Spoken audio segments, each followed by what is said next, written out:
The dust cloud appeared on the horizon just as Quinlan Gardner was beginning to think he might die of thirst himself.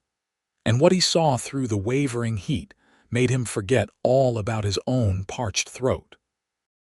A woman in what had once been a white wedding dress stumbled along the dirt road leading into Enid, Oklahoma territory, her veil long since lost to the wind, her face sunburned and cracked with dehydration. It was late July in the year 1893, and the sun beat down mercilessly on everything beneath it. Quinlan urged his mare forward, his heart hammering against his ribs. He had been riding fence lines for the Crawford Ranch for 3 days, checking for breaks and marking spots that needed repair. His saddlebags carried dried beef, hardtack, a canteen that still had some water, and little else. He was supposed to report back to the ranch by sunset, but something about the way the woman swayed on her feet told him that schedule no longer mattered. When he drew close enough to see her face clearly, he realized she could not be much older than 23 or 24. Her dark hair hung in matted tangles around her shoulders, and her dress was torn and filthy, the train dragging behind her like a defeated flag. She looked up at him with eyes that seemed to see right through him, as if she had moved beyond the physical world into some realm of pure survival instinct. "Madam," Quinlan said, dismounting quickly. "Madam, you need water." She did not respond, just continued putting one foot in front of the other. He stepped directly into her path, and she walked straight into his chest, then slowly tilted backward. He caught her before she hit the ground, and the heat radiating from her body told him she was badly fevered. "Easy now," he murmured, lowering her gently to sit in the sparse shade of a scrub oak that offered almost no protection from the brutal sun. He uncorked his canteen and held it to her lips. "Just a little at first, not too much or you will be sick." Her lips were so cracked they bled when the water touched them, but she drank with desperate gulps. He pulled the canteen away after a few swallows, and she made a sound of protest that barely qualified as human. "I know," he said softly. "I know you want more. You will have more. But we have to go slow." Her eyes focused on him properly for the first time, and he saw they were a striking shade of gray-green like sage after a rain. She tried to speak, but only a rasping sound emerged. "Do not try to talk yet," he told her. He pulled out his bedroll and spread it on the ground, then helped her lie down on it. She was so weak she could barely hold herself upright. He gave her another small drink, then dampened his spare shirt and laid it across her forehead. Only then did he allow himself to really look at her wedding dress, at the delicate lace that had been torn by thorns and brush, at the once beautiful beadwork now dulled by layers of dust. Someone had spent considerable money on this dress. Someone had planned a wedding, and here was the bride, alone in the Oklahoma Territory wilderness, more dead than alive. "I'm going to give you some food," he said, even though he was not sure she could hear him anymore. Her eyes had drifted shut. "You need to eat something." He dug into his saddlebags and pulled out his provisions. The dried beef was tough and salty, but it was protein. The hardtack was nearly inedible at the best of times, but it would give her something solid in her stomach. He also had a small bag of dried apples he had been saving and a precious tin of peaches he had won in a card game the previous week. Quinlan broke off a piece of dried apple and held it to her lips. Her eyes opened again, and this time there was something more present in them, more aware. She took the apple piece into her mouth and chewed slowly, as if she had forgotten how the mechanics of eating worked. He fed her slowly, alternating between tiny pieces of food and small sips of water. The process took nearly an hour, and he watched the sun continue its march across the sky, knowing he was burning daylight, knowing the ranch would wonder where he was. None of it mattered as much as the woman in front of him. This strange, broken bride who had appeared out of nowhere like something from a fever dream. When she had eaten about half of what he had, she held up a trembling hand to stop him. "No more," she whispered, her voice like wind through dead grass. "I will be sick." "That is wise," he said, setting aside the food. "You have been without for too long. Your stomach needs time to adjust." She closed her eyes again, and for a moment he thought she had fallen asleep. Then she spoke, so quietly he had to lean close to hear. "You gave me all your food." "I can get more in town," he said. "You needed it more." "I have been walking for 3 days," she said, still not opening her eyes. "Maybe 4, I lost count. I thought I was going to die out here in this dress, and all I could think was how ridiculous it was. How utterly ridiculous to die in a wedding dress when there had been no wedding at all." Quinlan waited, sensing there was more she needed to say. "My name is Lydia Ashford," she continued, her voice growing slightly stronger as the water and food began to work their way into her system. "I was supposed to marry a man named Thomas Pritchard 3 days ago, or 4. I am not certain anymore." "What happened?" Quinlan asked gently. Lydia opened her eyes and looked directly at him. Even in her weakened state, there was a fierceness in her gaze that struck him. "I ran," she said simply. "I stood at the back of the church in Guthrie with my father's hand on my arm, and I realized I could not do it. I could not marry a man I did not love, a man who looked at me like I was a broodmare he was purchasing. So I pulled away from my father and I ran." "In your wedding dress?" Quinlan could not help but ask. A ghost of a smile crossed her cracked lips. "I did not exactly have time to change. I just ran. I took a horse from the livery, not even my own horse, just the first one I could reach. I rode east because that was the direction I was facing. The horse threw me yesterday, or the day before. I walked after that. You stole a horse." Quinlan tried to keep his voice neutral, but horse theft was a hanging offense in most of the territory. "I suppose I did," Lydia said. "Added to the list of my sins, running from my wedding, abandoning my family, taking a horse that did not belong to me. I am quite the criminal now." "I would say you are quite the survivor," Quinlan corrected.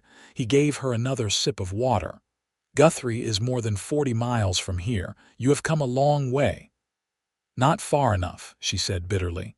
"My father will be looking for me. Thomas will be looking for me. They will want their property returned." Something in the way she said property made Quinlan's jaw tighten. He knew the type of men she meant. He had met plenty of them, men who viewed women as commodities to be traded and controlled. His own mother had escaped such a marriage years ago, fleeing from Kansas to Oklahoma Territory with Quinlan and his younger sister in tow. He knew what courage it took to run. "You are not property," he said firmly. "You are a person, and you have the right to make your own choices." Lydia laughed, a broken sound that had no humor in it. "Tell that to my father. Tell that to the law. A woman who breaks a marriage contract can be sued for damages. My father put up a substantial dowry. Thomas Pritchard will want compensation for his humiliation." "Let them sue," Quinlan said. "First they have to find you." She looked at him with something like hope struggling to break through the exhaustion in her face. "You would help me hide." "I would help you get somewhere safe," he said carefully. "After that, the choices are yours to make. But right now, we need to get you out of this sun and somewhere you can properly recover. Can you ride if I help you onto my horse?" "I can try," Lydia said. Quinlan packed up his bedroll and the remaining food, then helped Lydia to her feet. She swayed dangerously, and he kept his arm around her waist to steady her. She was slender, but he could feel the core of strength in her, the will that had kept her walking through the wilderness in a wedding dress rather than submit to a life she did not want. Getting her onto the horse proved challenging. She had no strength left in her legs, and the heavy skirts of the wedding dress kept getting in the way. Finally, Quinlan simply lifted her into the saddle and climbed up behind her, letting her lean back against his chest. "Just stay conscious," he murmured into her ear as he urged the horse forward. "We will be in Enid within the hour. There is a doctor there, and a decent boarding house run by a woman named Mrs. Sullivan. She does not ask too many questions." "Why are you helping me?" Lydia asked, her head lolling against his shoulder. "You do not know me. I could be lying about everything." Quinlan was quiet for a moment, considering his answer. "My mother ran from a bad situation when I was 10 years old," he finally said. "A man helped us when we needed it most. Gave us food and shelter, asked nothing in return. He said that kindness should be passed along, not paid back. I have tried to live by that principle." "What was his name?" Lydia asked sleepily. "Samuel Winter. He was a Quaker, ran away stationed between Kansas and Oklahoma.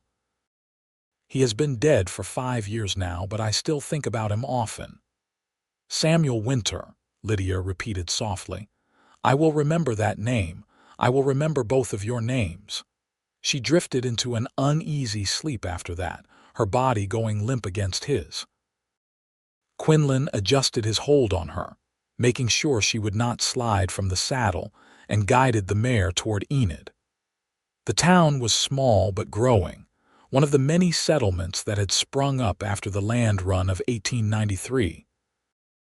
It sat in Garfield County, right in the heart of the territory that would someday become the state of Oklahoma, though that was still years in the future.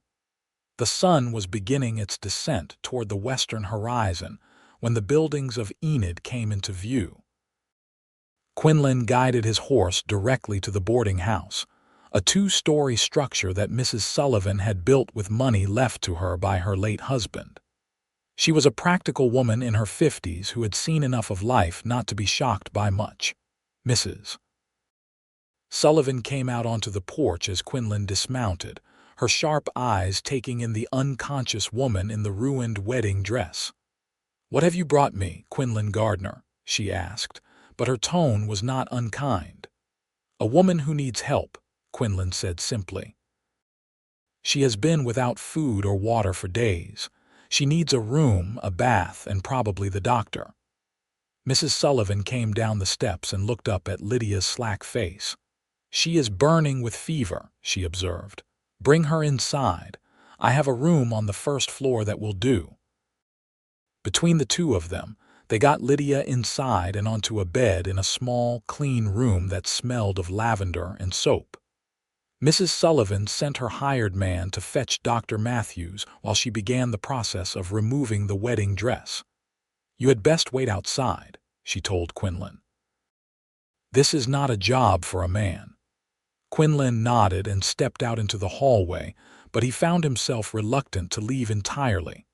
He paced the narrow corridor, listening to the sounds of Mrs. Sullivan moving around the room, the splash of water in a basin, the soft murmur of her voice as she spoke to Lydia, even though the younger woman was unconscious. Dr. Matthews arrived 20 minutes later, a gray-haired man with tired eyes and steady hands.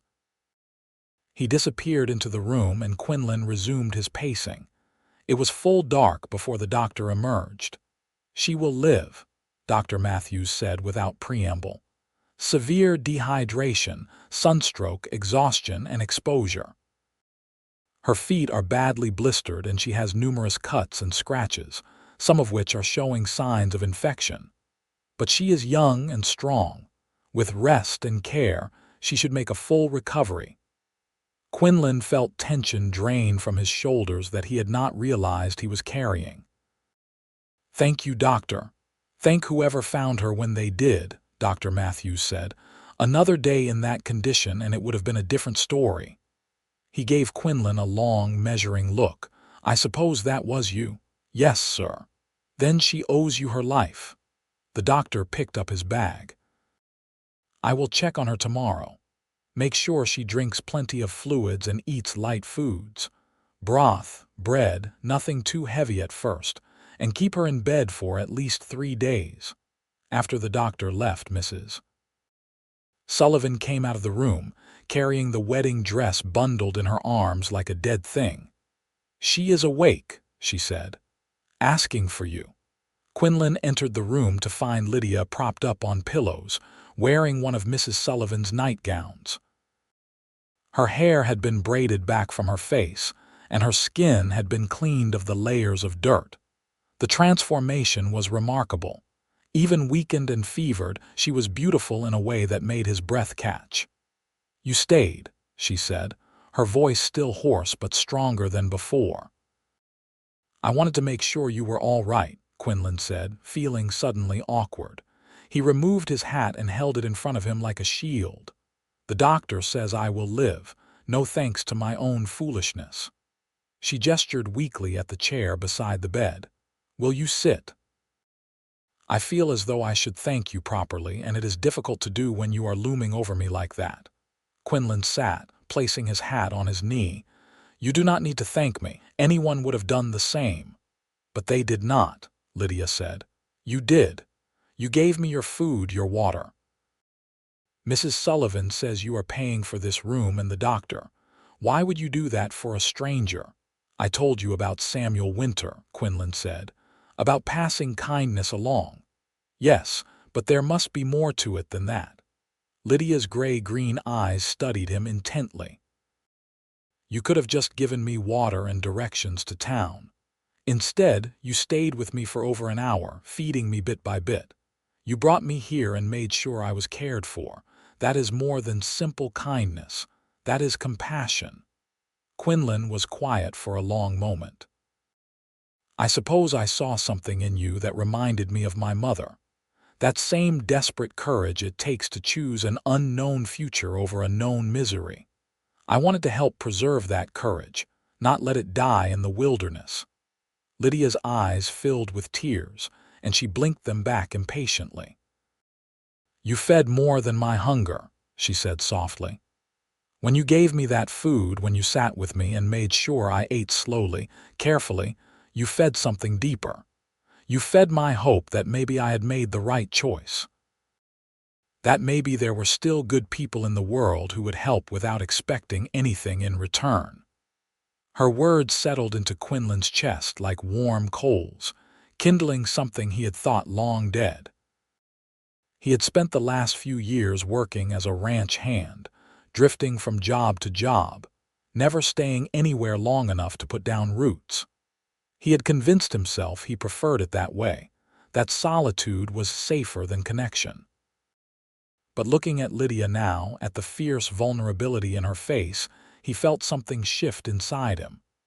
"You did make the right choice," he said quietly. "Running took more courage than staying would have.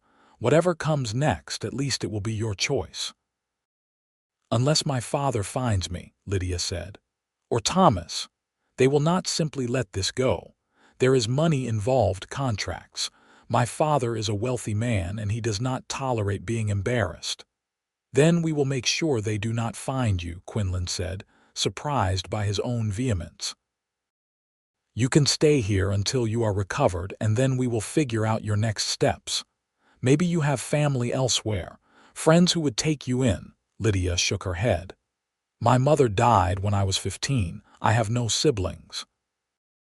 My father is my only family, and he made it very clear that if I did not marry Thomas Pritchard, I would be dead to him anyway.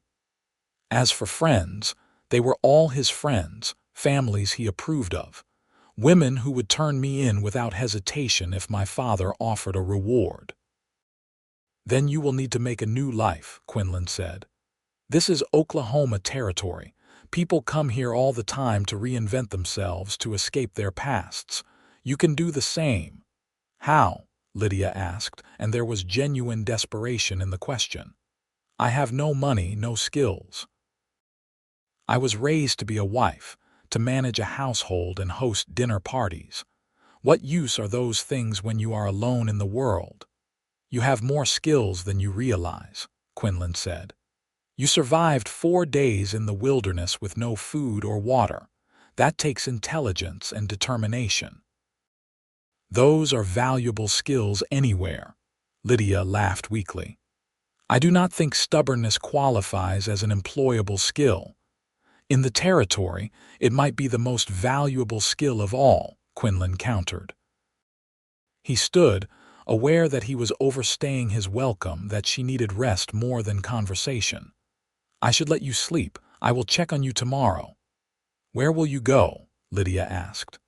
Mrs. Sullivan mentioned you work at the Crawford Ranch. I do, but I am overdue to report back. I will ride out there tonight, let them know I am alive, and return in the morning. He settled his hat back on his head. Rest well, Lydia Ashford. Things will look better in the daylight. Will they? She sounded doubtful. They always do, Quinlan said, though he was not entirely sure he believed it himself. The ride out to the Crawford Ranch took 2 hours in the dark, and Quinlan spent the time thinking about Lydia, about the wedding dress that had been both her prison and her statement of defiance. He thought about how she had looked at him when he fed her, as if he was performing some kind of miracle rather than basic human decency. Mr. Crawford was waiting on the porch when Quinlan rode up, his weathered face creased with concern. Thought maybe you had gotten yourself snake-bit, the older man said, or fell in a ravine. Neither, Quinlan said, dismounting. I found a woman in trouble on the road to Enid. She needed help. Mr. Crawford studied him in the dim light from the porch lantern. What kind of trouble? The kind that is not my story to tell, Quinlan said carefully. But she is safe now, recovering at Mrs. Sullivan's boarding house. This woman have a name, Lydia Ashford. Mr. Crawford's eyebrows rose. That would be Edmund Ashford's daughter out of Guthrie. There has been talk.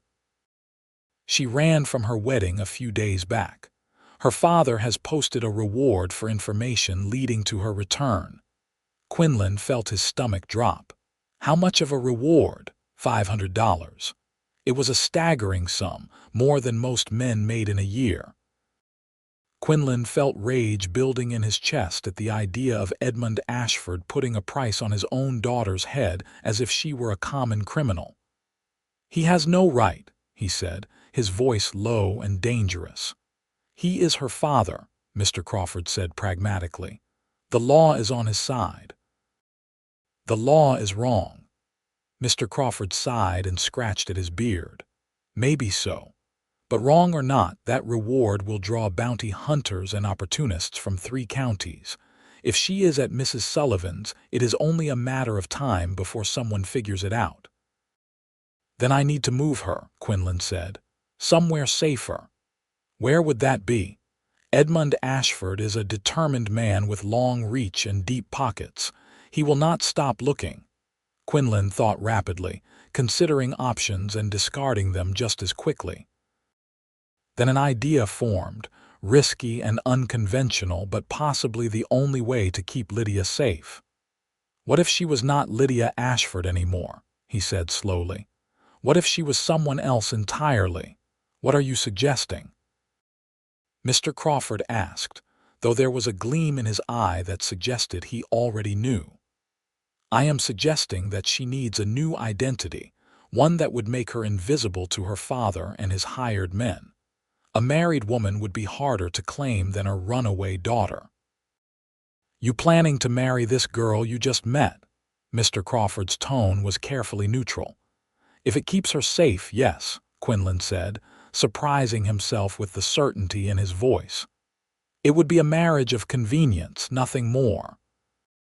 A way to protect her until her father gives up the search. And what does she get out of this arrangement besides protection? Freedom, Quinlan said simply. The freedom to choose her own path, even if that path eventually leads away from me. Mr. Crawford was quiet for a long time, his gaze distant. Finally, he nodded. Your mother would be proud of you, he said. Taking after her that way, helping someone who needs it. But are you sure about this, Quinlan? Marriage is not something to enter into lightly, even a marriage of convenience.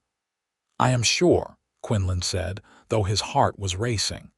He barely knew Lydia, yet he felt connected to her in a way he could not fully explain.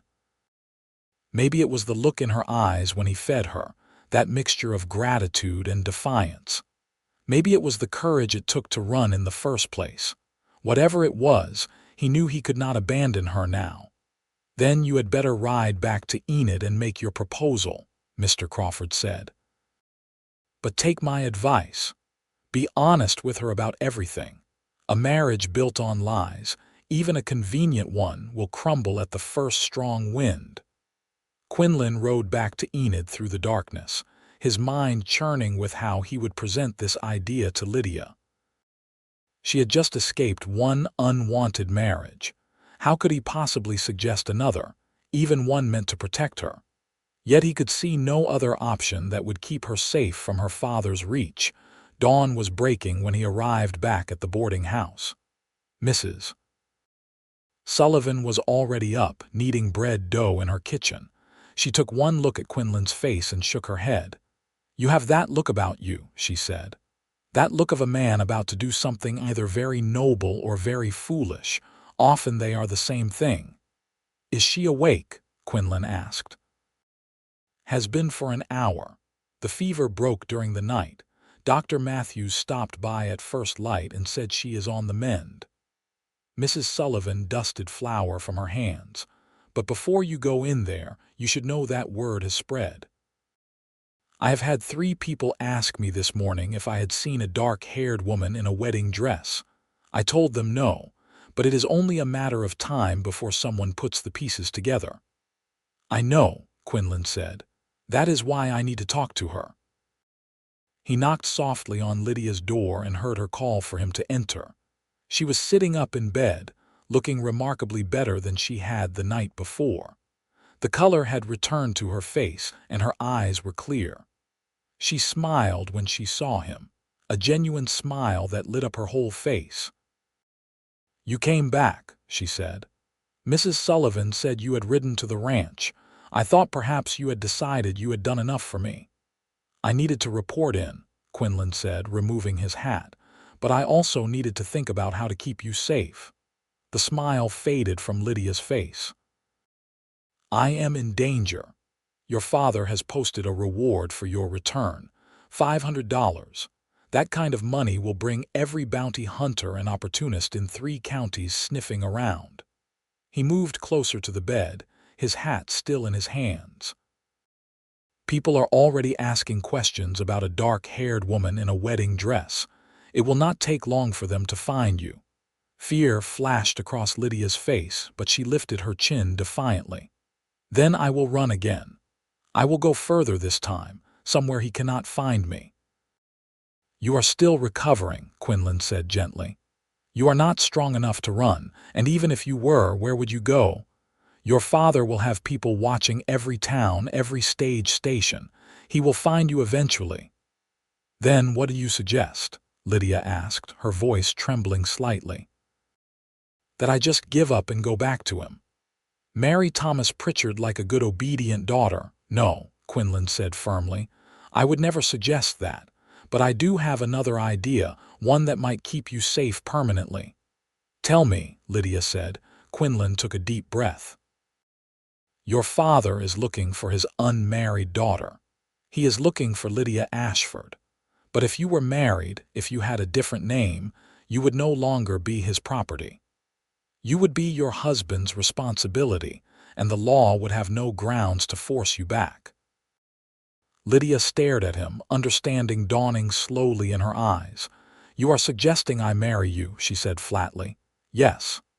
"I do not even know you," she said. "You do not know me. We met yesterday." "I know," Quinlan said. "And I am not suggesting a real marriage, not in the way most people mean it. I am suggesting a legal arrangement that would protect you. We would marry, give you a new name, and that would be the end of your father's claim on you. After that, you would be free to live your own life." "But I would be married to you," Lydia said. "That is just trading one cage for another." "No cage," Quinlan said quickly. "That is the whole point. This would be purely for legal protection. You would keep your freedom, make your own choices. If you wanted to leave to go somewhere else, I would not stop you. I am offering you a shield, nothing more." Lydia was quiet for a long time, her fingers plucking at the blanket covering her legs. "Why would you do this?" she finally asked. "Why would you tie yourself to a stranger just to protect her?" "Because it is the right thing to do," Quinlan said. "And because I cannot stand the thought of you being forced back to a life you do not want. You deserve better than that. You deserve the chance to choose." "You do not even know if I am a good person," Lydia said. "What if I am terrible? What if I am selfish and mean and make your life miserable? Are you any of those things?" Quinlan asked. "I do not think so," Lydia said. "But then again, I did steal a horse." Despite the tension in the room, Quinlan felt a smile tug at his lips. "I think extenuating circumstances excuse horse theft when you are fleeing a forced marriage." Lydia smiled too, just a little. Then her expression grew serious again. "If I agree to this, what would you expect from me? Truly." "Nothing you are not willing to give," Quinlan said honestly. "I work at the Crawford Ranch as a hand. I have a small cabin on the property. You would be welcome there, safe there. Beyond that, the choices are yours. If you want to find work, I will help you. If you want to learn a skill, I will support that. If you eventually want to leave to make a life somewhere else, I will not stand in your way." "You would really let me go? Even though we would be legally married?" "I would," Quinlan said. "This is about your freedom, Lydia. Not about controlling you or owning you. I have seen what that kind of marriage looks like, and I want no part of it." Lydia studied him for a long moment, and Quinlan had the sense of being thoroughly examined. Every word he had spoken weighed and measured against her instincts. Finally, she nodded slowly. "All right," she said. "I will marry you, Quinlan Gardner, but on one condition." "What condition?" "That you promise me that if this arrangement ever becomes a burden to you, if you meet someone you actually want to marry for real, you will tell me. I will not be the thing that stands between you and happiness." "The same applies to you," Quinlan said.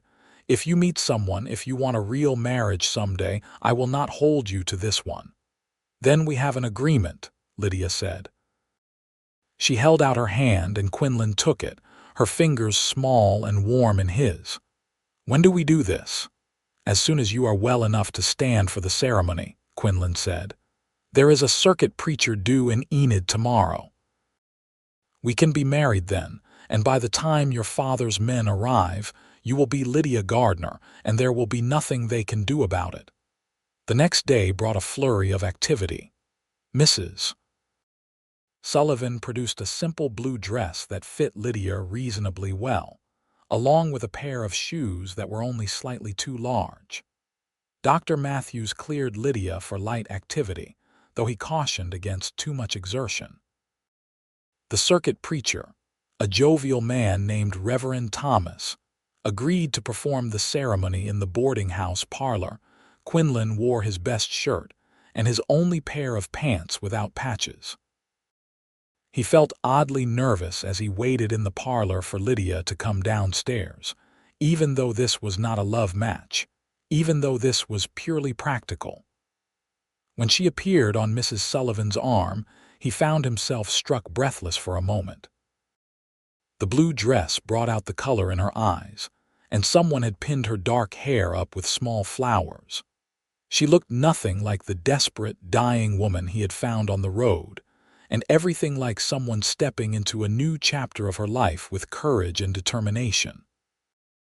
"You look beautiful," he said without thinking, and then felt his face heat at the admission. "You look nervous," Lydia said, a hint of teasing in her voice that told him she was nervous too. "Maybe a little," Quinlan admitted. "We can still call this off," Lydia said quietly, though her hand on Mrs. Sullivan's arm was trembling. "If you are having second thoughts." "No second thoughts," Quinlan said firmly. "Are you?" "Hundreds," Lydia admitted, "but I am going through with it anyway. Better to marry a good man on my own terms than a bad one on my father's orders." The ceremony was brief and efficient. Reverend Thomas had clearly performed dozens of these frontier weddings, where love was often a luxury and practical considerations reigned. He asked the traditional questions, and both Quinlan and Lydia answered clearly, their voices steady. When Reverend Thomas declared them husband and wife, Quinlan felt a strange lurch in his chest, as if something fundamental had shifted in his world. "You may kiss the bride," Reverend Thomas said with a smile. Quinlan hesitated, unsure of the protocol for a marriage of convenience. Lydia solved the problem by stepping forward and placing a chaste kiss on his cheek. "There," she said softly, just for him. "Now it is official, Mrs." Sullivan had prepared a small wedding breakfast, and they ate it in the dining room while Reverend Thomas regaled them with stories of other weddings he had performed across the territory. It all felt surreal to Quinlan, as if he were watching someone else's life unfold rather than living his own. After the preacher left, Quinlan turned to Lydia, suddenly aware that they were now legally bound to each other. "I should ride back to the ranch and let Mr. Crawford know what has happened. He will need to adjust the arrangements for the cabin." "What kind of cabin?" Lydia asked. "Small," Quinlan said honestly. 2 rooms. It is not much, but it is sturdy and it has a good roof. Mr. Crawford built it for his eldest son before the boy decided to head to California instead. 2 rooms, Lydia repeated. "I assume you will take one and I will take the other." "That was my thought," Quinlan said, relieved that she had brought it up so he did not have to. "I want you to feel comfortable and safe." "Thank you," Lydia said, "for everything. For finding me, for feeding me, for giving me a way out. I know this is not a real marriage, but you have given me something more valuable than love. You have given me a future." Her words echoed what she had said before about feeding more than her hunger, and Quinlan felt that warmth in his chest again, that sense of connection he still could not name. "You are welcome," he said. "I will be back this evening to bring you to the ranch. Rest today. Get your strength back." The ride to the Crawford Ranch gave Quinlan time to think about what he had just done. He had gotten married. The thought was staggering. He was 26 years old, and he had never seriously courted a woman, never even considered marriage before. And now he had a wife, a woman he barely knew but felt compelled to protect at all costs. Mr. Crawford took the news of the marriage with equanimity. "Figured that was what you had in mind," he said. "The cabin is ready whenever you want to move her in. I will have the boys stock it with supplies." "Thank you, sir," Quinlan said. "I know this is an unusual situation. Son, I have been in Oklahoma Territory for 15 years. I have seen situations that would make your hair stand on end. A marriage of convenience to protect a runaway bride barely registers." Mr. Crawford clapped him on the shoulder. "You did a good thing. Now you just have to figure out how to live with the consequences." The consequences arrived faster than Quinlan expected. That afternoon, while he was mending fence on the eastern pasture, one of the ranch hands came galloping up on his horse, his face flushed with excitement. "Mr. Crawford wants you back at the main house," the hand said. "Right now. Says there are men asking questions about a woman." Quinlan felt ice in his veins as he mounted his horse and rode back to the ranch at a gallop. 2 men stood on the porch with Mr. Crawford, both dressed in suits that marked them as city men, out of place in the rural ranch setting. One was older, with gray hair and a hard, unforgiving face. The other was younger, handsome in a cold way with calculating eyes. "This is Quinlan Gardner," Mr. Crawford said as Quinlan dismounted. "Quinlan, this is Mr. Edmund Ashford and Mr. Thomas Pritchard. They are looking for Mr. Ashford's daughter." Quinlan kept his face carefully neutral as he climbed the porch steps. "Is that so? My daughter ran away from her wedding 4 days ago," Edmund Ashford said, his voice clipped and angry. "She was seen in Enid yesterday. We have reason to believe someone is hiding her." "Why would someone do that?" Quinlan asked mildly. Because I am offering a substantial reward for her return, Ashford said. $500. Have you seen a young woman, dark hair, likely wearing a wedding dress or something torn?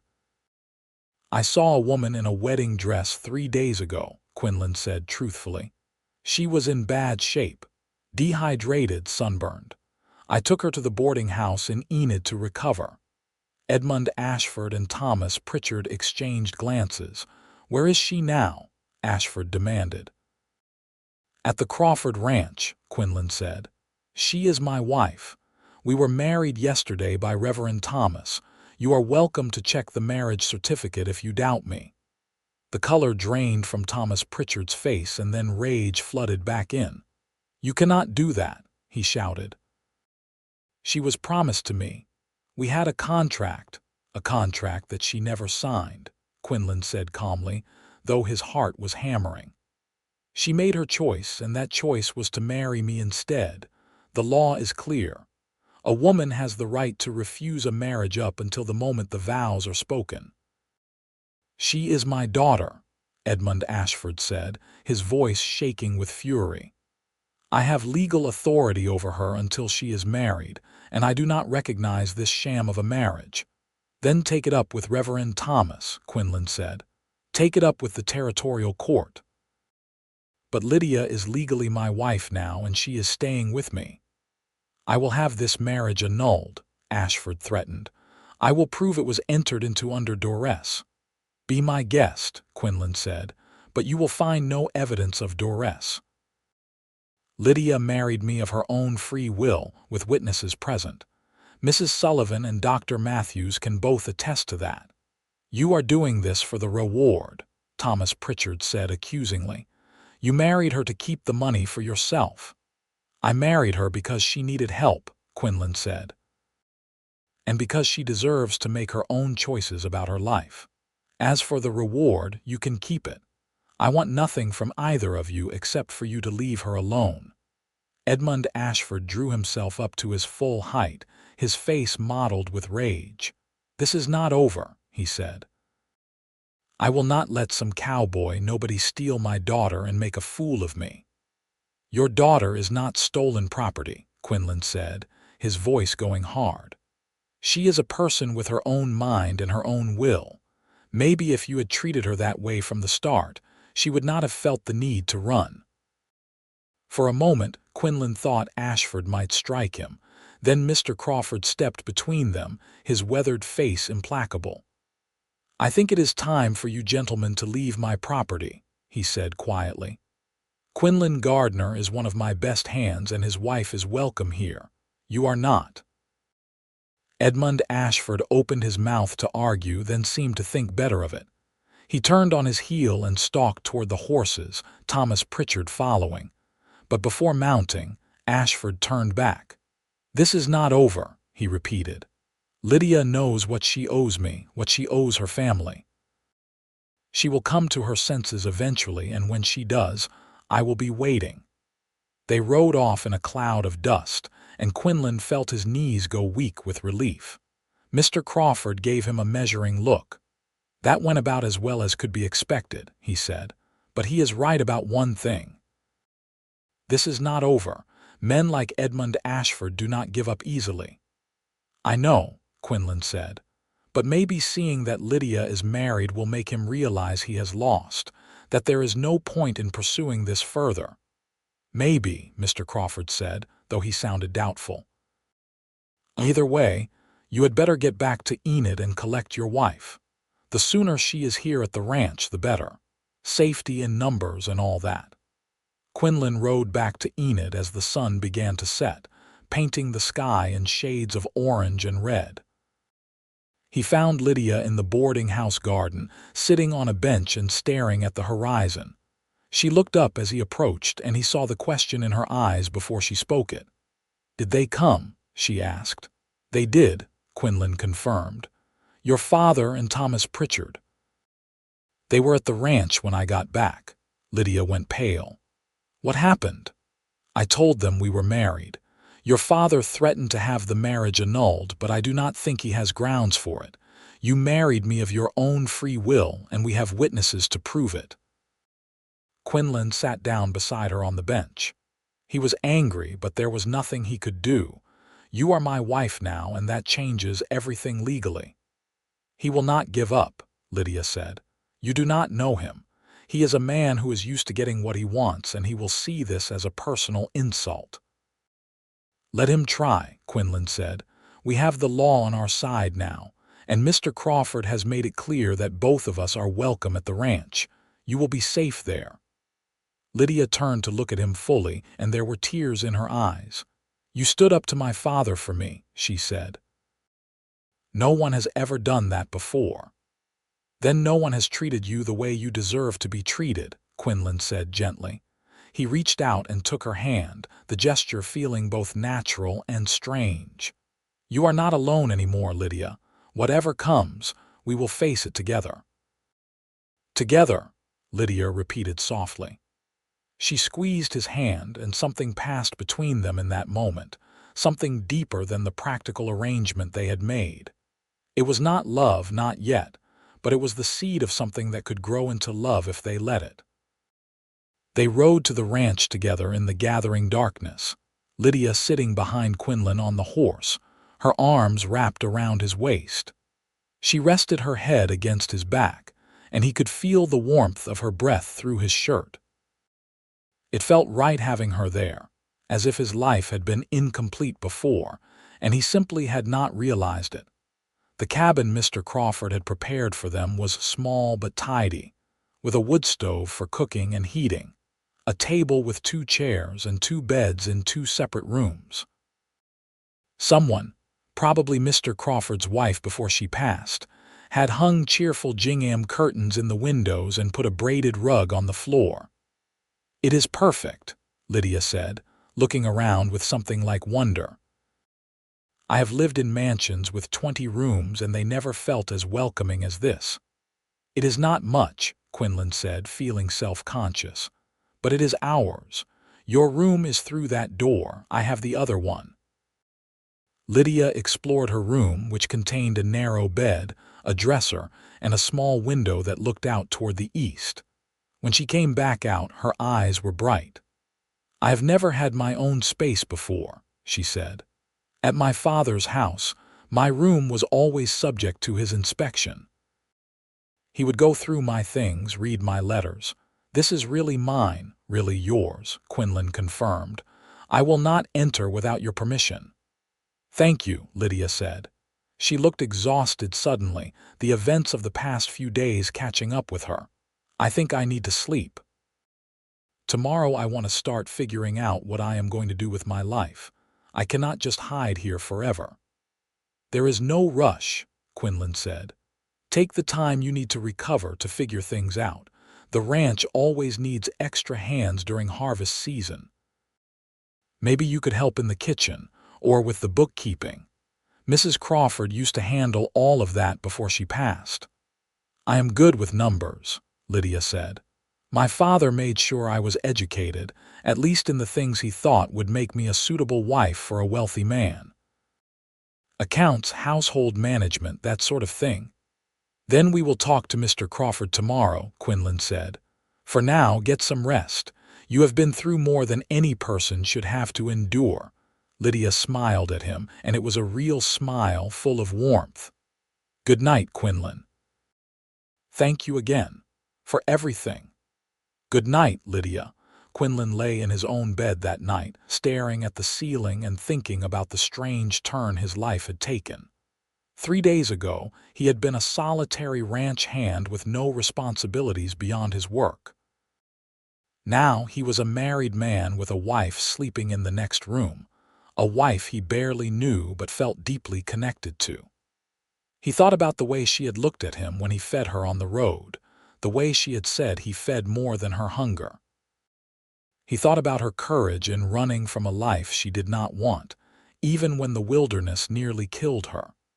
He thought about how she had looked in the blue dress at their wedding, and how right it had felt when she kissed his cheek. This was supposed to be a marriage of convenience, he reminded himself, a practical arrangement to keep her safe.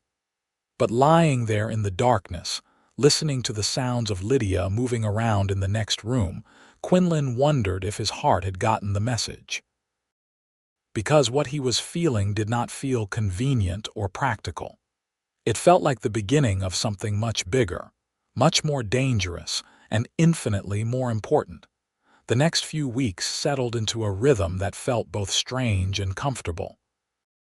Quinlan went about his work on the ranch, mending fences and moving cattle, and doing all the tasks required of a ranch hand.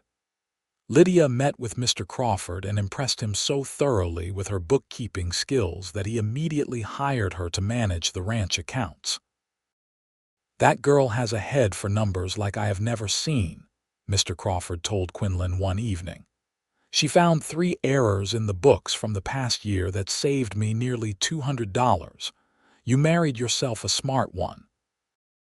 "I am aware," Quinlan said, feeling an odd pride at the praise directed at Lydia. They fell into an easy domesticity in the cabin. Lydia proved to be a capable cook, despite claiming she had never done much cooking before. "I used to watch our cook back home," she explained as she served up a perfectly seasoned stew one evening. "I always thought it looked interesting, but my father said it was beneath me to concern myself with such things." "Your father was wrong about a lot of things," Quinlan observed. "Yes," Lydia agreed quietly. "Yes, he was." They talked in the evenings after dinner, sharing stories about their lives. Quinlan learned that Lydia had always wanted to travel, to see more of the world than the narrow corridor between her father's house and the houses of his approved friends. She had dreamed of going to San Francisco, of seeing the ocean. "Maybe someday you will," Quinlan said. "When things have settled down, when your father has given up looking for you, we could take a trip out there." "We could." Lydia looked at him with surprise. "You would do that. Why not?" "I have never seen the ocean either. It might be an adventure." "An adventure," Lydia repeated, and there was something wistful in her voice. "I would like that." Quinlan shared his own stories, about growing up in Kansas, about his mother's flight from his abusive father, about the kindness of Samuel Winter. He told her about his younger sister, Martha, who had married a merchant in Wichita and now had 3 children. "You must miss her," Lydia said. "I do," Quinlan admitted. "But she is happy, and that is what matters. We write when we can, but it has been nearly a year since I last saw her." "Maybe we could visit her," Lydia suggested. "I would like to meet your family." The way she said family made Quinlan's chest tighten.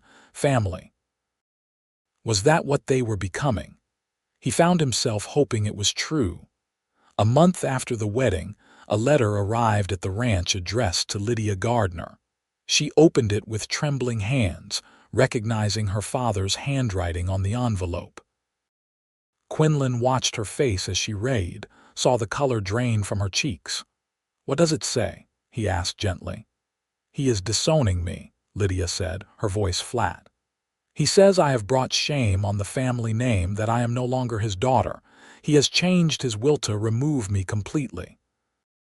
Everything he owns will go to his nephew instead." "I am sorry," Quinlan said, though he was not sure if he was sorry for the disownment or just sorry that she was hurting. "I am not," Lydia said, surprising him. She crumpled the letter in her fist. "I am free, truly free. He has no claim on me anymore, no leverage to force me back. This is the best thing that could have happened." But her hands were shaking, and Quinlan could see the tears she was fighting to hold back. He crossed the room and pulled her into his arms without thinking, and after a moment's hesitation, she collapsed against him, sobbing into his chest. "It is all right," he murmured, stroking her hair. "You are all right. You have a home here. You have me." "You do not have to do this," Lydia said between sobs. "You do not have to comfort me. This was supposed to be just an arrangement." "It stopped being just an arrangement a long time ago," Quinlan said, the words coming out before he could stop them. "At least for me. I care about you, Lydia. I care what happens to you. I care when you are hurt. Lydia pulled back enough to look up at him, her eyes red and puffy from crying. "You do?" "I do," Quinlan confirmed. "I know we married for practical reasons, but somewhere along the way you became more than just a responsibility to me. You became my friend, and maybe if you are open to it, you could become more than that." "What are you saying?" Lydia asked, though her voice held a note of hope. "I am saying that I am falling in love with you," Quinlan said, his heart pounding. "I think I started falling the moment I saw you stumbling down that road in your wedding dress, so fierce and determined to survive. And every day since then, I have fallen a little bit more." Lydia stared at him for a long moment, and Quinlan wondered if he had ruined everything, if he had pushed too far too fast. Then she smiled, a radiant smile that lit up her whole face. "I am falling in love with you too," she whispered. "I think I started when you fed me on the road, when you were so patient and kind. You fed more than my hunger, Quinlan. You fed my soul. You reminded me that there was still goodness in the world." Quinlan cupped her face in his hands, his thumb brushing away the tears on her cheeks. "May I kiss you?" he asked. "Really kiss you, not just a peck on the cheek?" "Yes," Lydia said. "Please." He kissed her slowly, gently, pouring all of his feelings into that kiss. She responded with equal passion, her arms wrapping around his neck, pulling him closer. When they finally broke apart, both breathless, Quinlan rested his forehead against hers. "I love you," he said. "I know it is fast, I know we barely know each other, but I love you." "I love you too," Lydia said, "and I do not care if it is fast. I spent my whole life living by other people's timelines, other people's rules. For once, I want to follow my heart, and my heart chose you." That night, for the first time since their marriage, Quinlan did not sleep alone in his room. Lydia came to him, shy but determined, and they lay together in his narrow bed, talking quietly until the early hours of the morning. They did not do more than talk and hold each other, both understanding that there was no rush, that they had all the time in the world to discover each other. The next months passed in a haze of happiness that Quinlan had never experienced before. He and Lydia grew closer every day, learning each other's quirks and habits, building a life together that felt real and solid. Lydia excelled at managing the ranch books, and Mr. Crawford came to rely on her judgment more and more. She also started teaching some of the ranch hands' children to read and write in the evenings, something she discovered she had a talent for. "I never knew I could do this," she told Quinlan one evening after a particularly successful lesson. "I never knew I could be useful, could contribute something meaningful." "You were always useful," Quinlan said. "Your father just never gave you the chance to show it." Summer turned to fall and fall to winter. The first snow came in November, blanketing the Oklahoma Territory in white. Quinlan and Lydia sat by the fire in their cabin, wrapped in blankets, watching the snow fall outside the window. "I am happy," Lydia said suddenly. "I do not think I have ever been able to say that before and mean it, but I am happy right now in this moment with you." "So am I," Quinlan said, pulling her closer. "So am I." In December, nearly 6 months after their wedding, Lydia came to Quinlan with news that made his heart soar. "I am pregnant," she said, her hand resting on her still flat stomach. "Dr. Matthews confirmed it this morning." Quinlan let out a whoop of joy and swept her up in his arms, spinning her around until she laughed and begged him to put her down. "We are going to have a baby," he said, wonder in his voice. "An actual baby." "Are you happy about it?" Lydia asked, a hint of nervousness in her voice. "I know this was not part of our original arrangement." "Our original arrangement went out the window months ago," Quinlan said firmly. "And yes, I am happy about it. I am more than happy. I am overjoyed." He placed his hand over hers on her stomach.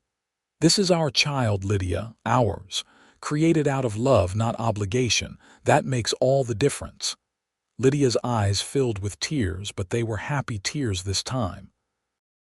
"I love you so much," she said. "I never thought I could feel this way about anyone. You saved my life in more ways than one." "And you saved mine," Quinlan said. "Before you, I was just drifting through life, never settling anywhere, never letting anyone close. You changed all of that. You gave me a reason to build a real life, a real home." The pregnancy progressed smoothly through the winter and into the spring. Lydia continued working on the ranch books for as long as she could, until her growing belly made sitting at the desk uncomfortable. The other ranch hands and their wives rallied around them, offering advice and hand-me-down baby clothes and the kind of support that came from being part of a community. In late May of 1894, Lydia went into labor. It was a long, difficult birth that lasted nearly a full day. Quinlan paced outside the cabin while Mrs. Sullivan and the midwife attended to Lydia inside. He could hear her cries of pain, and each one felt like a knife to his heart. He had never felt so helpless, so useless.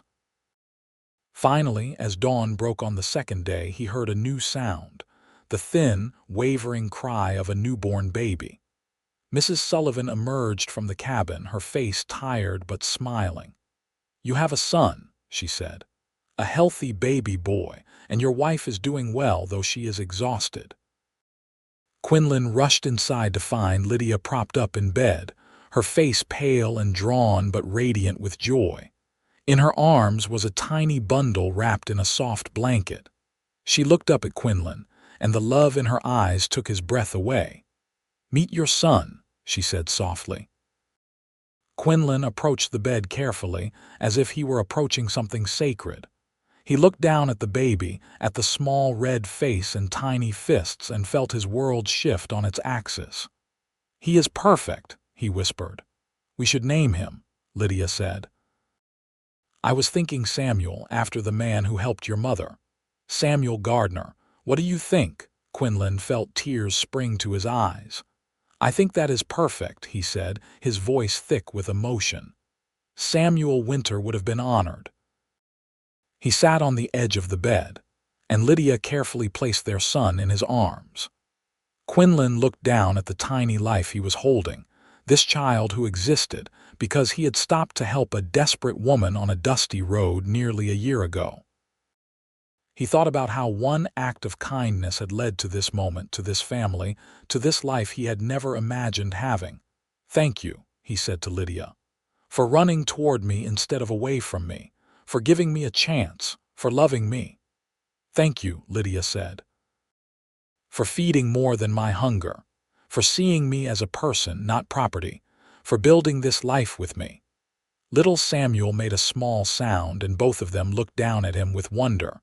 They were a family now, truly and completely. What had started as a practical arrangement, a marriage of convenience designed to protect Lydia from her father's reach, had transformed into something neither of them had expected. A deep, abiding love that would carry them through whatever came next.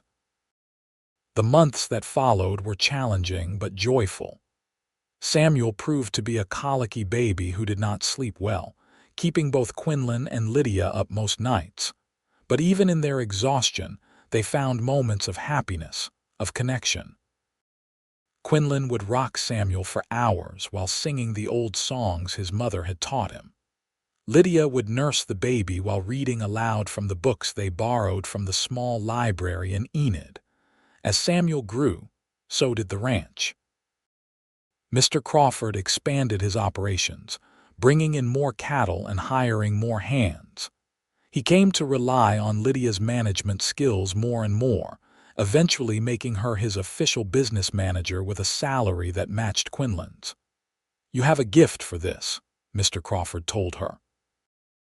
"Best decision I ever made was giving you a chance to show what you could do." By the time Samuel was a year old, walking unsteadily and babbling constantly, Quinlan and Lydia had saved enough money to buy a small piece of land adjacent to the Crawford ranch. Mr. Crawford sold it to them at a fair price, and they began making plans to build their own house, something larger than the cabin, something they could grow into. "I want a big kitchen," Lydia said as they sketched out rough plans one evening. "With windows that face east so I can watch the sunrise while I cook. And a porch," Quinlan added. "A big wraparound porch where we can sit in the evenings and watch Samuel play." "Samuel and his future siblings," Lydia said with a meaningful look. Quinlan grinned. "You want more children?" "At least 2 more," Lydia said. "I always hated being an only child. I want Samuel to have brothers and sisters." "Then we will have more children," Quinlan said, pulling her close. "As many as you want." "As many as we want," Lydia corrected. "This is our life, Quinlan. We build it together." 2 years after Samuel's birth, their daughter was born, a tiny girl with her mother's gray-green eyes and her father's dark hair. They named her Martha, after Quinlan's sister, and the original Martha made the journey from Wichita to meet her namesake, bringing her own 3 children. "You have done well for yourself," Martha told Quinlan as they sat on the porch of the new house they had built. "Mother would be proud of you." Their mother had passed away the year before, peacefully in her sleep. Quinlan had been able to visit her before the end, bringing Lydia and Samuel with him. His mother had held Lydia's hand and thanked her for making her son happy. "She was a remarkable woman," Lydia said when Martha mentioned her. "I wish I could have known her longer." "She thought the same about you," Martha said.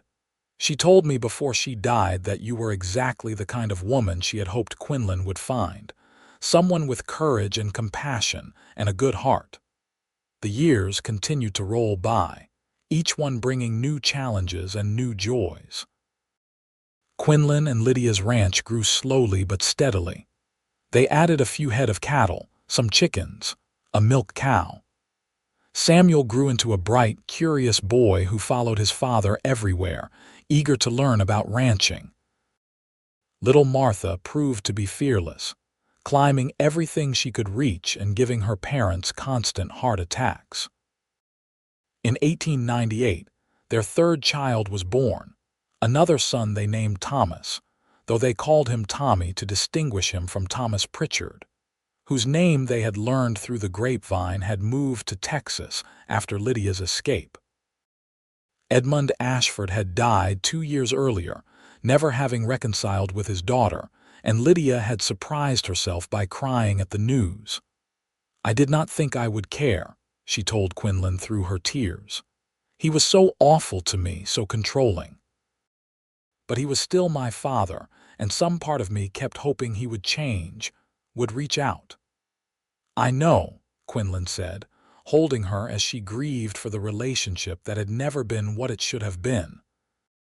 By 1900, when Samuel was 6, Martha was 4, and Tommy was 2, Quinlan and Lydia had built a life that exceeded anything either of them had imagined. Their ranch was small but profitable. Their children were healthy and happy.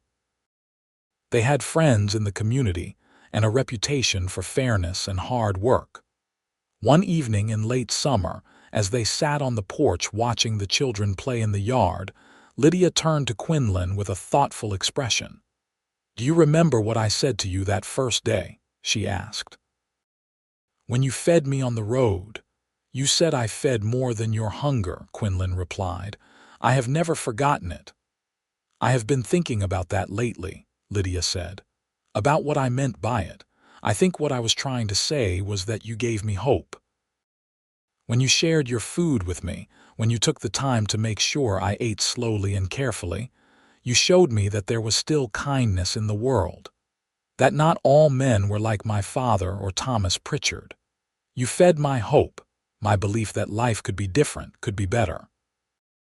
"And has it been?" Quinlan asked. "Better. It has been more than better," Lydia said. "It has been everything I never knew I wanted, this life, this family, this love. You gave me all of it by choosing to stop for a desperate woman on a dusty road." "You gave me just as much," Quinlan said. "Before you, I was alone, convinced that was how I was supposed to live. You showed me that I could have more, could be more. You made me want to build something lasting. We built it together, Lydia said. That is what makes it special. Neither of us could have done this alone. They sat in comfortable silence for a while, watching Samuel teaching Martha and Tommy how to catch fireflies in the gathering dusk. The air was warm and sweet with the smell of prairie grass and wildflowers. Somewhere in the distance, a coyote called and the cattle in the near pasture lowed softly. I want to add on to the house, Quinlan said eventually. Another bedroom, maybe two, in case we have more children. You want more? Lydia asked, though she was smiling. I want whatever you want, Quinlan said. But yes, I think I would like more. Our house feels full of love right now, and I would like to share that love with as many children as we can manage. Then we will add on to the house, Lydia said, and we will see what happens. What happened was 2 more children over the next 5 years. Another daughter they named Sarah in 1901, and a final son they named Henry in 1903.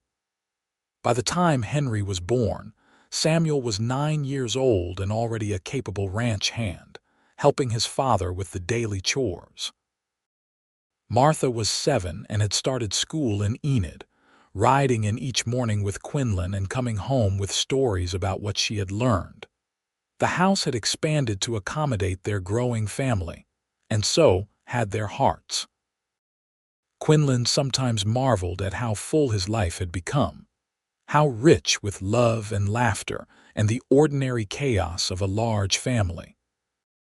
He thought back to that day in July of 1893, when he had seen a figure stumbling down the road in a wedding dress, and he thanked whatever force had put him in that place at that time. By 1907, when Oklahoma Territory officially became the state of Oklahoma, the Gardner family had become a fixture in the community around Enid. Quinlan served on the school board, and Lydia had started a small lending library in town, offering books to anyone who wanted to read them. Samuel, at 13, was talking about studying agriculture at the new state college. Martha had discovered a talent for drawing and filled sketchbooks with images of the prairie and the animals that lived there. One afternoon in the spring of that year, a stranger came to the ranch.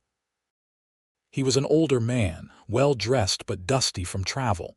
Quinlan met him in the yard, wary of strangers bearing news. "Are you Quinlan Gardner?" the man asked. "I am," Quinlan said. "What can I do for you?" "My name is Robert Ashford," the man said. "I am Edmund Ashford's nephew." "I believe you are married to his daughter." Quinlan felt his body tense, ready for trouble. "I am. What business do you have with us?" "I am not here to cause problems," Robert Ashford said quickly, holding up his hands. "Quite the opposite. I am here to deliver something that belongs to Lydia." He pulled an envelope from his coat and held it out. Quinlan took it cautiously and saw Lydia's name written on the front in an unfamiliar hand. "What is this?" he asked. "My uncle was a hard man," Robert said. "Unforgiving, but he was also a complicated man. When he died, I found this letter among his papers. It was written in the last days of his life, but he never had the courage to send it. I thought Lydia should have it, even if it is too late for it to matter." Quinlan studied the man's face and saw only sincerity there. "Wait here," he said. He found Lydia in the kitchen, kneading bread dough with the same efficient movements she had learned over the years. He told her about Robert Ashford and the letter and watched the emotions play across her face. Surprise, wariness, curiosity, and finally resignation. "I suppose I should read it," she said, wiping flour from her hands. "Though I am not sure I want to." They went outside together and Lydia took the letter from Robert Ashford. "Thank you for bringing this," she said. "Would you like to come inside? I could offer you coffee." "Thank you, but no," Robert said. "I have a long ride back to Guthrie. I just wanted to make sure you got the letter. Your father was wrong about many things, Mrs. Gardner, but he was most wrong about you. I can see that you have built a good life for yourself." After Robert left, Lydia stood in the yard for a long time, holding the letter but not opening it. Finally, she broke the seal and unfolded the pages. Quinlan stood beside her, ready to support her however she needed. The letter was long, written in Edmund Ashford's cramped handwriting. Quinlan could see tears forming in Lydia's eyes as she read, tracking down her cheeks and dropping onto the paper. When she finished, she folded the letter carefully and pressed it to her chest. "What did it say?" Quinlan asked gently. "He apologized," Lydia said, her voice thick with tears. "He said he was wrong to try to control my life, wrong to put his pride above my happiness. He said he spent the last 5 years of his life regretting that he had disowned me, but he did not know how to undo it. He was too proud to admit he was wrong while he was alive, but he wanted me to know that he died thinking about me, hoping I was happy." "Are you glad you read it?" Quinlan asked. "I am," Lydia said. "It does not change what happened. It does not undo the pain. But it helps to know that he regretted his choices in the end, that some part of him recognized that I deserved to make my own decisions." She looked at Quinlan, and her tears were mixed with a smile now. "He also said that he had investigated you, hired someone to learn about the kind of man you were. He said he was impressed by what he learned, that you were honest and hardworking and kind. He said that if he had to lose me to someone, at least it was to a man worthy of me." "That was generous of him," Quinlan said. "It was the closest he could come to approval," Lydia said. "And I think that is enough. I think I can let go of the anger now and just remember the few good times we had when I was very young, before he became so rigid and controlling." She tucked the letter into her pocket and took Quinlan's hand. "Come on," she said. "I have bread rising and children to feed. Life does not stop for old ghosts."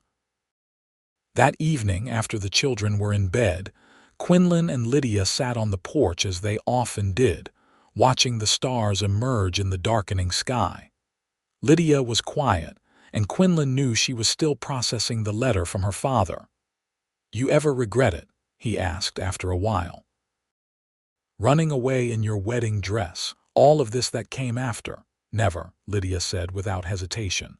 "Not for a single moment. Yes, it was hard. Yes, I lost my family and everything familiar, but I gained so much more. I gained freedom. I gained purpose. I gained love." She squeezed his hand. "I gained you and our children and this beautiful life we have built together." "I was so afraid that day," Quinlan admitted. "When I first saw you on the road, I was afraid you would die before I could get you to help. And then later, I was afraid I was being too presumptuous, suggesting marriage. I was afraid you would say no." "I was afraid too," Lydia said. "Afraid that I was trading one prison for another.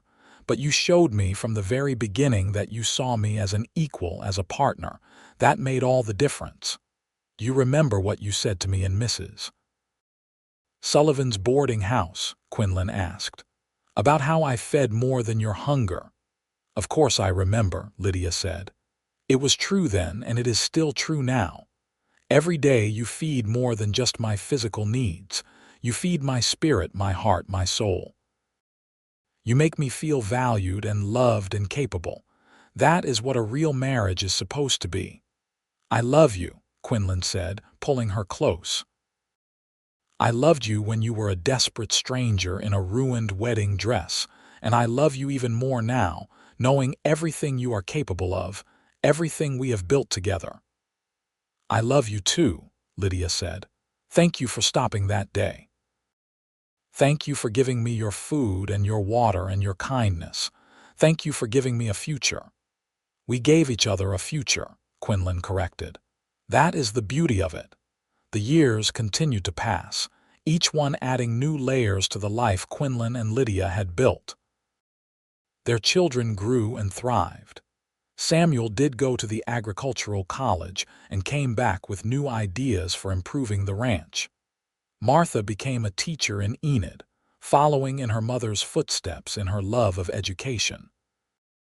Tommy showed a talent for working with horses and started a small breeding program that became quite successful. Sarah and Henry, the youngest two, were still children when the Great War came to Europe in 1914, though it seemed distant and unreal in rural Oklahoma. By the time America entered the war in 1917, Samuel was married with a child of his own and too old to be drafted. The war came and went, leaving ripples but not devastating their particular corner of the world. In 1920, Lydia turned 47 and Quinlan 50.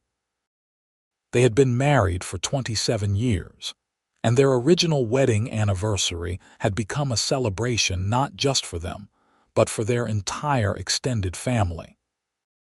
On that July day in 1920, all 5 of their children gathered at the ranch with their own families, filling the house and yard with laughter and noise. As the sun set and the celebration wound down, Quinlan found Lydia standing a little apart from the crowd, looking out over the prairie that had become their home. He came up behind her and wrapped his arms around her waist, resting his chin on her shoulder. "Happy anniversary," he murmured. "Happy anniversary," Lydia said, leaning back against him. 27 years. Sometimes it feels like yesterday that we met, and sometimes it feels like we have been together forever." "Both are true," Quinlan said. "Time is strange that way." "You ever think about that day?" Lydia asked. "That first day when you found me?" "All the time," Quinlan admitted. "I think about how close you came to dying. I think about how easily I could have ridden past, been too focused on getting back to the ranch to stop. I think about how one decision changed both of our lives completely." "It was not just one decision," Lydia said. "It was 100 decisions, 1,000. Every day we chose each other. Every day we chose to build this life together. That is what made the difference." She turned in his arms to face him, and even after all these years, Quinlan still felt his breath catch when he looked at her. She was older now, her dark hair streaked with silver, lines around her eyes and mouth. But to him, she was still the fierce woman who had refused to give up, who had walked through the wilderness in a wedding dress rather than submit to a life she did not want. "You fed more than my hunger," Lydia said softly, repeating the words that had become something of a touchstone between them. "You fed my hope, my dreams, my soul. You gave me a life worth living." "And you gave me a reason to live it," Quinlan said. "Before you, I was just existing, going through the motions. You showed me what it meant to really be alive, to love and be loved, to build something lasting." "We built it together," Lydia said. "We always did everything together." "And we always will," Quinlan promised, "for however many years we have left." They stood there on the prairie as the stars came out, surrounded by the sounds of their children and grandchildren, wrapped in the life they had created from a chance encounter on a dusty road. It had not always been easy. There had been hard years, drought years, years when money was tight and worries were high. But through it all, they had each other, and that had made every challenge bearable. As they headed back toward the house, toward the warmth and light and laughter of their family, Quinlan thought about all the things that had come from one simple act of kindness. He had stopped for a desperate woman and shared his food with her. That simple choice had led to a marriage, and that marriage had led to children, and those children had led to grandchildren, and on in an ever-expanding circle of life and love.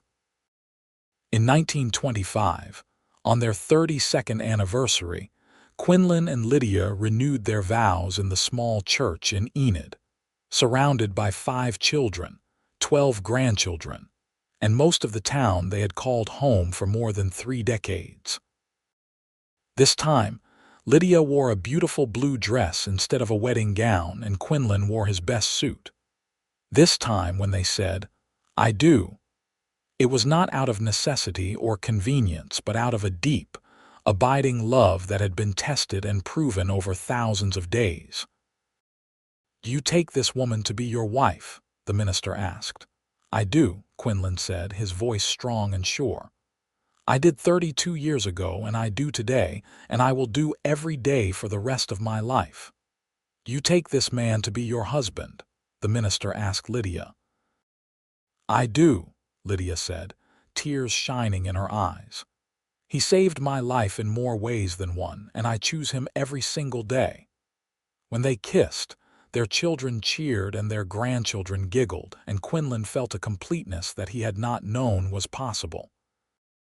This was what life was supposed to be, messy and complicated and full of love. The years continued their march forward. Quinlan and Lydia grew older together, their bodies slowing but their love never diminishing. They celebrated the marriages of their grandchildren, held their great-grandchildren, and watched as the world changed around them. The automobile replaced the horse, electricity came to rural Oklahoma, the radio brought news and entertainment into their home. Through it all, they remained partners, lovers, best friends. They sat on their porch every evening, holding hands and watching the sunset. They talked about everything and nothing, about their memories and their hopes for the future. They laughed together, cried together, and grew old together in the best possible way. In the summer of 1933, 40 years after they first met, Quinlan fell ill with pneumonia. He was 66 years old, and though he fought hard, his body was tired. Lydia sat by his bedside every moment, holding his hand, refusing to leave. "You have to fight," she told him. "You have to stay with me." "I have fought," Quinlan said, his voice weak. "I have fought for 40 years to be worthy of you. But Lydia, if it is my time, I need you to be all right with that." "I will never be all right with losing you," Lydia said fiercely. "You are my everything. You are the reason I am alive." "And you are mine," Quinlan said. He squeezed her hand with what little strength he had left. "You fed more than my hunger too, you know. From that first moment in Mrs. Sullivan's boarding house, when you looked at me with such gratitude and hope, you fed something in me that I did not even know was starving. You fed my capacity to love, to hope, to dream." "Please do not leave me," Lydia whispered. "I will never leave you," Quinlan said. "Even if my body stops, my love will never stop. It will be in every sunset you watch from our porch. It will be in every smile from our grandchildren. It will be in every beat of your heart, because my heart and yours have been one for 40 years. But Quinlan did not die that day. Against all odds, he recovered. The pneumonia cleared, and though he was weaker than before, he lived. He lived to see his 70th birthday, to dance with Lydia on their 45th anniversary, to hold his first great-great-grandchild. They lived together in the house they had built, surrounded by the family they had created, for another 7 years. When Quinlan finally passed in his sleep at 73, with Lydia beside him as she had been for 47 years, it was peaceful. He simply did not wake up one morning, his hand still holding hers. Lydia grieved deeply, but not without hope. She knew she had been blessed with a love that most people only dreamed of, a partnership that had enriched every day of her life. She lived for another 10 years, surrounded by her children and grandchildren and great-grandchildren, telling them stories about their grandfather, about the day he saved her life by sharing his food, about the life they had built together from that one moment of kindness. When Lydia died at 87, peacefully in her chair on the porch she and Quinlan had loved so much, the family found a letter she had written to be read after her death. In it, she told the story of meeting Quinlan on the road, of his kindness and compassion, of the life they had created together. But the part that everyone remembered most was the ending. "He fed more than my hunger that day on the road. He fed my hope, my spirit, my capacity to love and be loved." And for 47 years, we continued to feed each other in every way that mattered. We fed each other's dreams, each other's courage, each other's joy. That is what real love is, not just romantic gestures or passionate moments, but the steady, daily act of nourishing each other's souls. I was blessed to find that love with Quinlan Gardner, and I carry that blessing with me even now as I go to join him.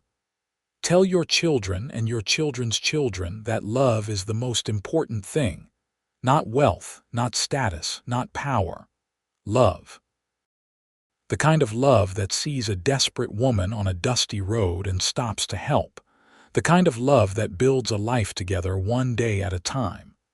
That is the legacy I want to leave. The legacy of love. The Gardner family grew and prospered over the generations that followed, spreading across Oklahoma and beyond. But they never forgot the story of Quinlan and Lydia, of the cowboy who gave his food to a starving bride, and the bride who saw in that simple act of kindness the possibility of a different future. It became family legend, passed down through the years, a reminder that sometimes the most important moments in life are the ones where we choose to stop, to help, to see another person's humanity and respond to it with compassion. The ranch that Quinlan and Lydia built remained in the family for generations, a testament to what they had created together. And on the porch of that house, in a frame on the wall, hung two items: the marriage certificate from their original wedding in 1893, and the blue dress Lydia had worn when they renewed their vows in 1925. But more important than any physical artifacts were the stories, the memories, the love that Quinlan and Lydia had woven into their family's DNA. Every time a Gardner family member stopped to help a stranger, every time they chose kindness over convenience, every time they saw another person's humanity and responded with compassion, they were living out the legacy that had begun on a dusty road in July of 1893. Because in the end, that was the real story, not just about a cowboy and a bride, not just about a marriage that saved a life, but about how one act of kindness can ripple out through generations, changing the world in ways both large and small. Quinlan had given Lydia his food when she was starving, and in return, she had given him a life full of meaning and love. And together, they had created something that would outlast them both. A family built on love, compassion, and the understanding that feeding more than just physical hunger is what makes us truly human. Their story became part of Oklahoma history, told and retold in the towns around Enid, embellished and mythologized over time, but always maintaining its essential truth. That love can begin in the most unexpected ways, that kindness is never wasted, and that sometimes the most important decision you will ever make is to stop for someone in need and offer them what you have, even if it is just a little food and water on a hot summer day. And so the story of Quinlan Gardner and Lydia Ashford became more than just their story.